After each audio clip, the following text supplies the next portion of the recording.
এখন নিয়ে তুলবো। হ্যাঁ চলো উঠো। আর আমি বাইরে চলে নামবো। হ্যাঁ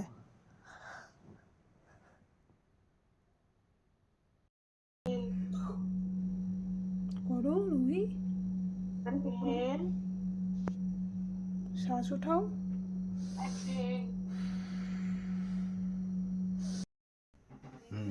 এটা পারো তো join your legs, join your legs Ruhi.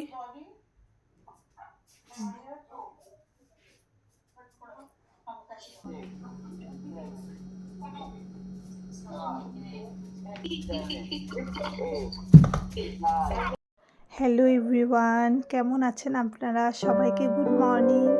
তো আজকে সকালে উঠে আজকের ব্লগটা হলো থার্সডের ব্লগ দিতে এতদিন পারিনি, কারণ খুবই স্কেডিউলটা খুব বিজি চলছে আমার, কারণ অনলাইন ক্লাস আপনারা জানেন দিল্লির সিচুয়েশন খুবই খারাপ, এত পলিউশন, যার জন্য দিল্লি গভর্নমেন্ট থেকে সব স্কুল কলেজ সব বন্ধ করে দিয়েছে। সুপ্রিম কোর্ট থেকে অর্ডার এসছে, এখন স্কুল ওপেন করতে পারবে না। তো যেহেতু ঘরে মানে বাড়ি থেকে ক্লাস হচ্ছে, তো একটু বিজি, মানে অনেকটাই বিজি, বাচ্চার সাথে এনি টাইম ক্লাসের মধ্যে থাকতে হয়, কি করছে কি না করছে, যদি প্যারেন্টস সামনে না থাকে বাচ্চারা জায়গায় বসে না, তো তাই একটু ব্লগটা দিতে দেরি হয়েছে। চেষ্টা করব যে ডেইলি দিতে না পারলেও সপ্তাহে 3টে তো ব্লগ দেওয়ার চেষ্টা করব, বাকি জানি না কতটুকু হয়ে উঠবে। বাকি এখন সকালবেলা 6:30 থেকে রুহির ক্লাস শুরু হয়, যোগা, ফিটনেস, তারপর অ্যাক্টিভিটি, একাডেমিক ক্লাস, মানে এত ছোট বাচ্চাদেরকে এত প্রেশার, মানে বোঝাতে পারবো না আপনাদেরকে। মানে আমরা এই বয়সে কিছুই করিনি যেটা মানে এখনের বাচ্চারা করছে। শুধু আমার মেয়ে বলে কথা না, প্রতিটা স্কুলেরই এই অবস্থা। তো যাই হোক, করাতে তো হবেই, যেহেতু ইনস্ট্রাকশন আছে। আর কম্পিটিশনের এখন যেটা চলছে, কম্পিটিশনের যুগ, আমাদের টাইমে এত কিছু তো ছিল না।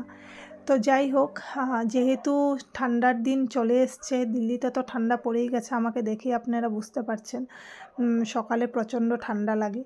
তো ঠান্ডাতে আমি রুহিকে ডেইলি সকালবেলা বাদাম, আখরোট সব কিছু ড্রাই ফ্রুট মানে আমি গুঁড়ো করে রেখে দিই গ্রাইন্ডারে, তারপরে ওটা 1 চামচ দিয়ে আমি ওকে দুধটা খাওয়াই। এটা আমি মানে 1 ইয়ার থেকেই করি, কিন্তু গরম দিনে খাওয়াই না, গরম দিনে সপ্তাহে 1 দিন কি 2 দিন খাওয়াই। আর তাই সেটা শেষ হয়ে গেছিলো, তো এখন আমি গ্রাইন্ড করে আবার ভরে রেখেছি ডিব্বেতে। আর একটু মধু দিই ওকে সকালে, তো যাতে শরীরটা গরম থাকে। এখন খেয়ে দিয়ে এখন বসে গেছে ও আবার অ্যাক্টিভিটি ক্লাসে, তারপরে 1.5 ঘন্টা ব্রেক থাকবে, তারপরে শুরু হবে একাডেমিক ক্লাস।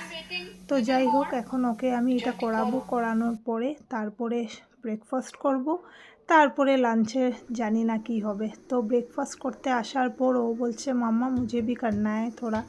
তো আমি বললাম ঠিক আছে করো, দেখি পারো নাকি। তো একটু একটু আমি করেছি, ও কিন্তু পারে, মানে ভালোই করে। আমিও একটু করেছি, পুরোটাও করিনি।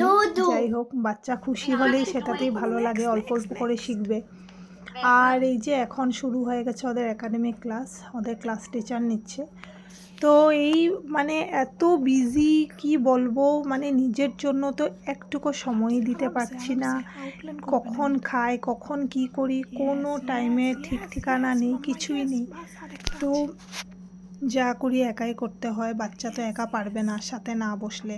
প্রতিটা মা বাবারই হয়তো আমার মতো এই অবস্থা, বাবাদের নয়, বাবাদের তো অফিস করতে হবে, বিজনেস যেটাই হোক, বাইরে যেতে হবে, মাদেরই করতে হয় বাচ্চাদেরকে।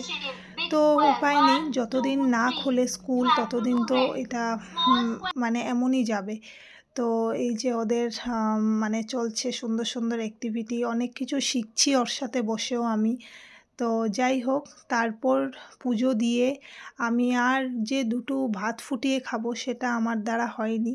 তো বাঙালিয়ান করে আমাদের সামনে একটা রেস্টুরেন্ট আছে, বাঙালি পিওর, তো ওখান থেকে আমি যেহেতু নিরামিষ আজকে, তো খিচুড়ির একটা কম্বো ছিল, খিচুড়ি সাথে দিয়েছে লাবড়া, তারপরে ছিল আলু ভুর্জি, তারপর চাটনি, আবার সাথে পায়েসও ছিল, কিন্তু খুবই স্বাদে খেয়েছি।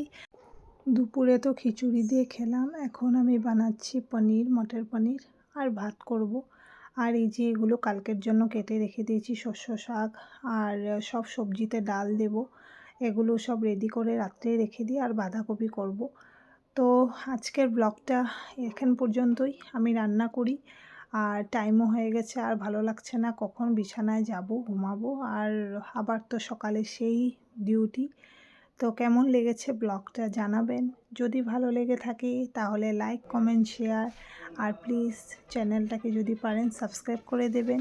আর যারা ফেসবুক থেকে দেখছেন তারা ফেসবুকটাকে ফলো করে দেবেন। আর এই যে রাত্রে খাওয়ার পর যে কিচেন পরিষ্কার করি আমি, তো আমার মেয়ে আজকে এসেছে আমাকে একটু হেল্প করতে। তো ঠিক আছে, bye bye, tata, good night.